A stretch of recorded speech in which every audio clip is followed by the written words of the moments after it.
All right, let's try and settle something once and for all. Am I an Ashkenazi Jew or a Sephardi Jew? Sephardi. Now, why would you say that I'm a Sephardi Jew? Because of my mother's heritage, right? My mother's family is from New Mexico, part of the Anosim, those that were in hiding for a few hundred years from the Spanish Inquisition, originally coming from the northern region of Spain, which is why her family name was Gallegos.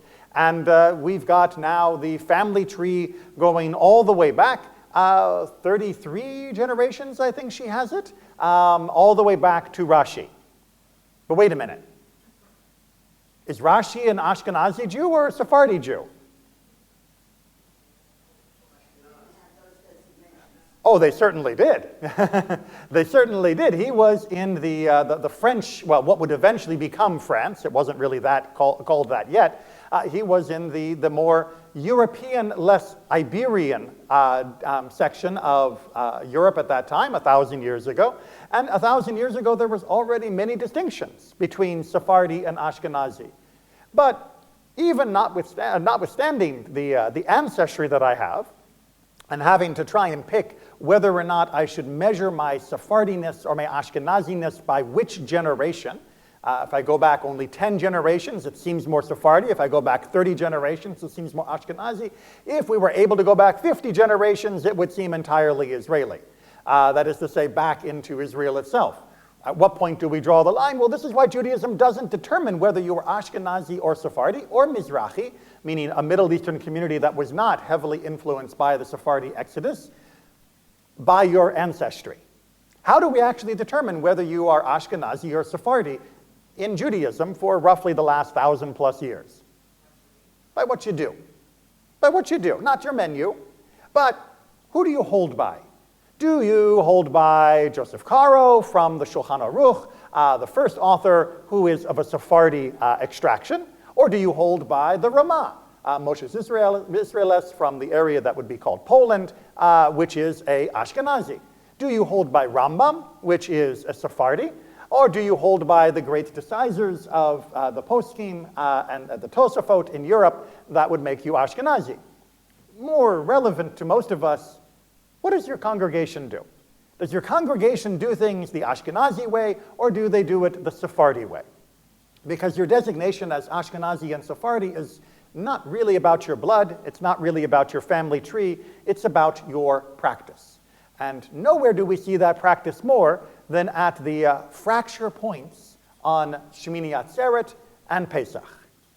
What am I talking about? Well, in just a few minutes, give or take my own lengthy excursion through this, Zev will be leading us in our Musaf service. Now, that's not such a surprise. He has led us many times, but there is a special insertion for today's Musaf service, the prayer of Geshem, because there are two different time periods in the calendar when it comes to the Gevurot, the second blessing in the Amidah, where we extol God's great power. There is the section in the winter, which we are now entering into, and begins with Shemini Atzeret and continues through Pesach. And during this time period, everybody agrees globally, Ashkenazi or Sephardi or Mizrahi, that we say, Mashiv HaRuach Umorid HaGashem, that we are praising God as being the one who causes the winds to blow and who causes the rains to fall. Everybody with me so far? Excellent. But we are leaving the period between Pesach and Shemini Atzeret. And during that period, well, there is I won't even say a machloket, which implies a debate, because both camps are firmly entrenched and not really talking about it anymore over the last 1,000 years.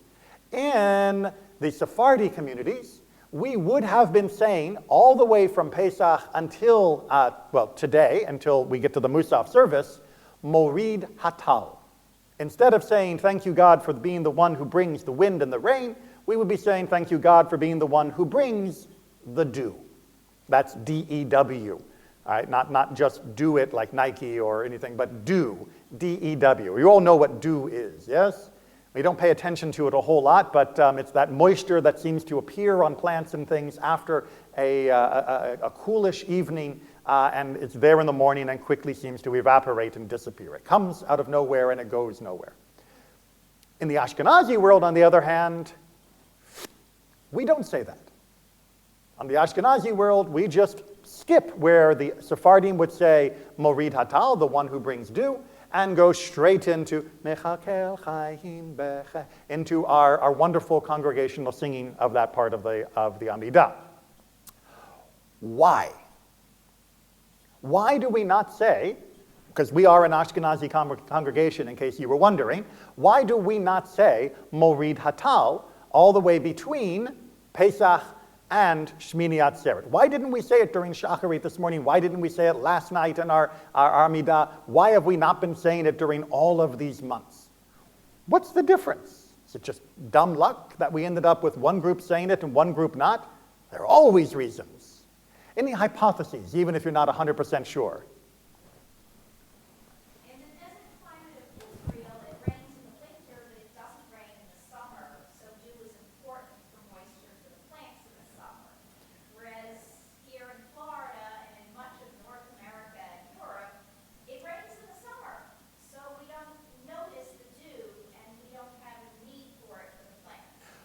Exactly right on the meteorological front, which is to say that in Ashkenaz, meaning in Central and Western Europe, when these ideas were being put into practice, and in Sfarad, in Spain, and then later into the Spanish Exodus, the diaspora across North Africa and the Middle East, there was very different relationship to dew. If you were a French farmer, if you were a German farmer, and eventually a Polish or Ukrainian farmer, dew was nice, but it was no big deal. What you needed were the proper rains at the proper time, first, foremost, and finally. Whereas if you were living in any of the other Sephardi countries, dew was essential. The rains were often lighter in those regions, meaning that, yes, you absolutely needed them, but you also needed a little extra precipitation, a little extra boost to keep the crops going until harvest time during the long dry seasons of those regions. So, if you lived in a Sephardi area or part of the Sephardi Exodus, then you absolutely would look upon dew as being an essential blessing, a need, and a great sign of God's gift, of God's power for you. If you were in the Ashkenazi world, not so much. Everybody following the logic here? Okay, but let me push it a little bit further. Because you see, even within the Sephardi world, Morid Hatal is not quite at the same status as Mashiv HaRuach or Morid HaGashem. The blessing for the rain has a different level of requirement than the blessing for dew. We can see this even by looking at Rambam, Sephardi authority. Just make sure you remember that. Rambam says, what happens if you realize halfway through the Amidah that you blanked and you didn't say Mashiv HaRuach and Morid HaGashem? You didn't say the blessing over the blowing of the wind and the falling of the rain during the appropriate time of the Amidah. What do? You go back to the first blessing of the Amidah and you do the whole thing again. You do the whole thing again. Leaving out the blessing over the rain is akin to have not doing the Amidah at all. That is how important it is. What happens if you accidentally leave out the line Morid Hatal, the blessing for the dew? Do it next time, but you do not have to go back and repeat the entire passage. Why? Well, because as he points out, the Talmud says, dew is never withheld. Meaning dew is not something that is a form of God's intervention in the world. God is constantly giving dew, and the dew is going to keep coming whether we are recognizing it, whether we are praying for it, or connecting to it in a spiritual way. The dew is kind of a given. Yes, we should acknowledge it, especially those of us who live in the Sephardi world that are recognizing the beneficence that it brings to us and our crops. But if you happen to leave it out, it is not a catastrophe. But if you leave out the blessing for the rain, then it is akin to having brought an incomplete sacrifice to the altar, a blemished sacrifice to the altar. Go back and do it properly. We need that blessing for the rain. Everybody following the underlying issues here? Okay. Then why aren't you asking me the big question? Why are we saying a blessing for rain at all? And in particular, in this passage. Yes, during the weekday Amidah, where we make our petitionary requests, there is a blessing for sustenance. And during that blessing, we also say blessings regarding rain and dew, because it is the immediacy of whether or not our crops and thus our communities will flourish. But the Givurot, what is the main theme of the Givurot, the second blessing of the Amidah? Anyone read the English while we're also singing the Hebrew? Or anyone can translate the Hebrew? I'll give you a hint. It's in the title. Givurot. Gibur. Might. Oh, sorry. Did you have your hand up? Yes, it's about the might of God. About the might of God. And what is the... And the preeminent example throughout that blessing is Techiyat Metim, the resurrection of the dead.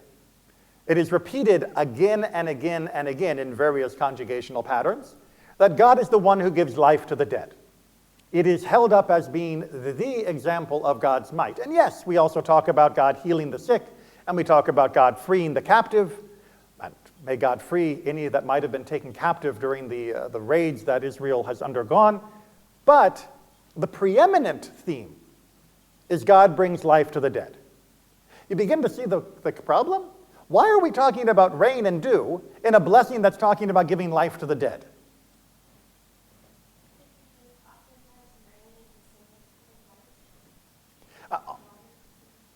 So oftentimes it is because rain is a symbol for life, and I'm going to push back. Oftentimes rain is life. That before we get to the symbology of it, we have to recognize that our ancestors were infinitely practical. And they recognized that without rain, we're all done. We're all dead. And that without rain, the earth itself will be lifeless. The dormancy of the plants around us, especially during the winter months, will continue in perpetuity if the rains don't come to reawaken the world and bring it back to life. And they recognize that as being a miracle and as being an expression of God's greatness, the same way that bringing a person back from the dead in the end of days is a symbol of God's greatness. Everybody's still with me, right? Okay. So what do we mean when we say, as we are about to, Mashiv haruach umarid hagashem? Are we just asking for rain? Are we just saying, gee, God, it'd be awfully nice if we could get a little drizzle? Are we just thinking perhaps even our own heart of hearts, actually rain kind of is annoying. And here in Florida, we get plenty without us having to ask, and we get it usually in the entirely different season. Asking for rain this time of year seems kind of incongruous anyway. This is when the rains begin to stop in Florida after all. Do we have that internal wrestling? Well, if you do, good. Now let's resolve it. Because the underlying wrestling is because you think that the blessing is a blessing only if it blesses you. And you think it's a blessing only if it blesses you in a way that you can recognize the immediacy of the blessing. When we are saying thank you to God for the gift of rain, we are making a statement about the entire fundamental construction of the world. And we are recognizing that we are, I hate to tell you this, inhabitants of that world. That the proper functioning of the world's meteorological system, in a very practical way, is our life and our death. When we say, Mashiv haruach umarid hagashem, we are thanking God for the continued proper working of the world. That is what needs to be in our mind. But we also, as Madison said, have to take it symbolically as well. Because we should not only stop in our practical levels. After all, that's what our weekday Amidah is for. We should also recognize in this that there is a statement that just as the rains come, just as the rains restore life to the earth, just as we can see God's blessing in every new shoot popping up from the ground, so too we should take heart, draw strength, and understand that the other blessings of the Givurot are equally dependable. When God says that he will free the captive, we know that it is possible to redeem those that have been taken. When God says that he will heal the sick, we know that it is our obligation to try and heal the injured and the ill. And when God says that he will return life to the dead, that there will be another stage to our existence, you can bank on it the same way that you can bank on the rains. We know that it is possible. This is a symbol that God has tried to give us that we often just ignore or even complain about as our windshield wipers struggle to keep up with the rain. But every time you see those drops coming down, and every time you see the life that is growing from the ground because of it, recognize that God is reminding you. God's power makes life possible. Together, we can make life even better. Shabbat Shalom and Chag Sameach.